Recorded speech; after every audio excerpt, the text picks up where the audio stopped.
Hello mga B, samahan niyo akong mag-prepare ng kakainin ko for the whole week at magluluto ako ngayon ng quinoa. Hello mga B, tara, samahan niyo akong mag-meal prep ng babaunin ko buong linggo. Huhugasan ko lang ng 2 beses itong quinoa para mawala yung kanyang mga impurities at excess starches para hindi siya magdikit-dikit. Dadagdagan ko din ito ng rolled oats for more fiber. 2 cups of water sa 1 cup ng quinoa at oats ang ratio na ginamit ko. Isasalang ko lang ito sa century-old na rice cooker namin.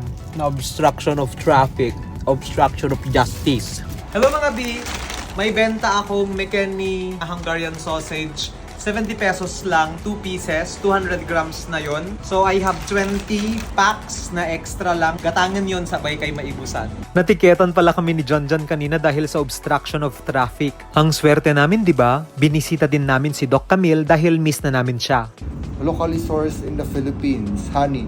Mountain Province! For context, etong si John, feel niyang gayahin yung hosting ni Alden Richards. Anyway, ginawan pala kami ni Doc Camille ng open-faced sandwich. Nag-drizzle kami ng konting honey for more drama. Mayroon nitong scrambled eggs, tuna flakes, cherry tomatoes, at chili powder on a bed of freshly roasted sourdough bread. Oh, pak, wala nang tatalo sa kaartehan ng sandwich na to. Pero alam nyo kung sino ang hindi maarte? Si Camille. Game na game siyang sumama sa amin para kumain ng lugaw at street food sa Magsinggal. I'm back. Tuloy tayo tigluto garo din. Pagkadating sa bahay, luto na yung quinoa ko. Isinalin ko na lang siya carefully sa mga glass container para mas madali itong lumamig at para ma-divide ko din ito evenly for 1 whole week. Hindi naman ito mapapanis kapag nakalagay sa ref, kaya aabot ito hanggang Friday. For my ulam, magluluto lang ako ng sausage.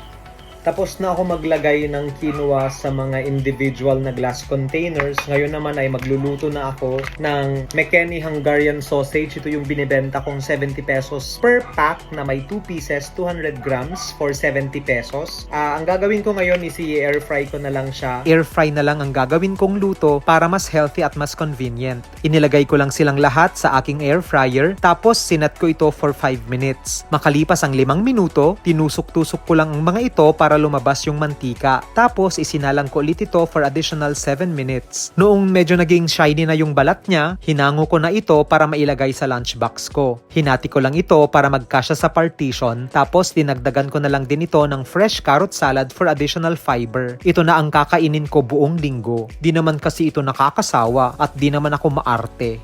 Yun lang.